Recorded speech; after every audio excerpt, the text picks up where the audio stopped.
పెళ్ళైనా పండగైనా వేడుక ఏదైనా పట్టుచీరల ప్రత్యేక వేదిక వారాహి సిల్క్స్.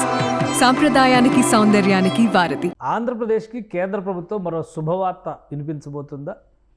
రాబోయేటువంటి రోజుల్లో మరో భారీ రిఫైనరీని ఆంధ్రప్రదేశ్లో ఏర్పాటు చేసేటువంటి అవకాశాలు పుష్కలంగా కనిపిస్తున్నాయి. సౌదీ అరేబియాతో కేంద్ర ప్రభుత్వం చేసుకున్న ఒప్పందం ప్రకారం 2 భారీ రిఫైనరీలు మహారాష్ట్రలోని రత్నగిరి జిల్లాలో ఏర్పాటు చేయాలి. ఇది ఒక రిఫైనరీ హబ్గా తయారు చేయాలని కేంద్ర ప్రభుత్వం భావించింది. దాదాపు $100 బిలియన్ ఇన్వెస్ట్మెంట్స్ ఇండియాలో పెట్టడానికి సౌదీ అరేబియాకు చెందిన అరామ్కో కంపెనీ డిసైడ్ చేసింది. అంటే 10 నుంచి 15 మిలియన్ టన్నుల వార్షిక ఉత్పత్తి సామర్థ్యం కలిగినటువంటి 2 పెట్రోలియం రిఫైనరీస్ని అరామ్కో ఇండియాలో ఏర్పాటు చేయబోతోంది.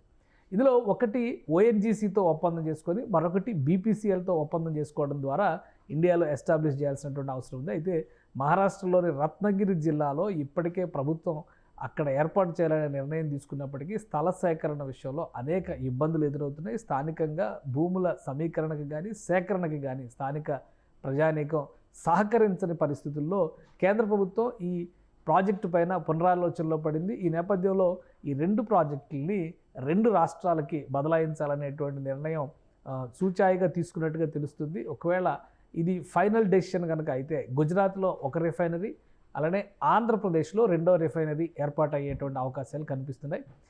ఈ 2 కంపెనీలకు సంబంధించి అంటే అరామ్కో ప్లస్ ఓఎన్జీసీతో ఏర్పాటు చేయబోయే ప్లాంట్ గుజరాత్కి, అరామ్కో ప్లస్ బీపీసీఎల్తో ఏర్పాటు చేయబోయేటువంటి ప్లాంట్ ఆంధ్రప్రదేశ్కి కేటాయించే అవకాశాలు కనిపిస్తున్నాయి. ఇప్పటికే రాష్ట్రంలో పెట్రోకెమికల్ కారిడార్లకు సంబంధించి ప్లాంట్లు లేదా ప్రాజెక్టులు రిఫైనరీలు ఏర్పాటు చేయడం పైన రాష్ట్ర ప్రభుత్వం కేంద్ర ప్రభుత్వానికి అనేక అభ్యర్థనలు చేసింది. విభజన చట్టం ప్రకారం కూడా పెట్రోకెమికల్ కారిడార్ని ఆంధ్రప్రదేశ్లో డెవలప్ చేయాల్సినటువంటి అవసరం ఉన్న నేపథ్యంలో ఇటీవలే బీపీసీఎల్ ఏర్పాటు చేయబోతున్నటువంటి 12 మిలియన్ మెట్రిక్ టన్నుల సామర్థ్యం వార్షిక సామర్థ్యం కలిగిన ప్లాంట్ని రామాయపట్నం అంటే నెల్లూరు జిల్లా రామాయపట్నంలో ఏర్పాటు చేసేందుకు ఆంధ్రప్రదేశ్ ప్రభుత్వంతో బీపీసీఎల్ ఒప్పందం చేసుకుంది.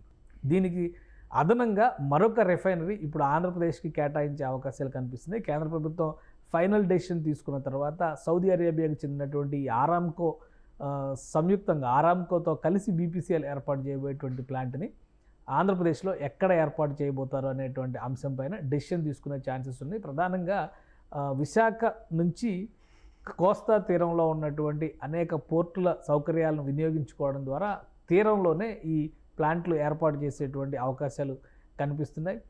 అటు కాకినాడ పరిసర ప్రాంతాల్లో కానీ విశాఖపట్నం పరిసర ప్రాంతాల్లో కానీ కొత్తగా ఏర్పాటు కాబోతున్నటువంటి మచిలీపట్నం పోర్టు పరిసర ప్రాంతాల్లో కానీ ప్రభుత్వ ఆధ్వర్యంలో ఉన్నటువంటి భూములు ఇప్పటికే అనేక ఉన్నాయి. ఎకరాల లెక్కన ఉన్నాయి. వేల ఎకరాలు ప్రభుత్వం ఎస్ఈజెడ్ల రూపంలో గతంలోనే సేకరించి పెట్టినటువంటి నేపథ్యంలో ఈ పరిధిలోనే ఈ ప్లాంట్ల ఏర్పాటు జరిగేటువంటి అవకాశం ఉంది.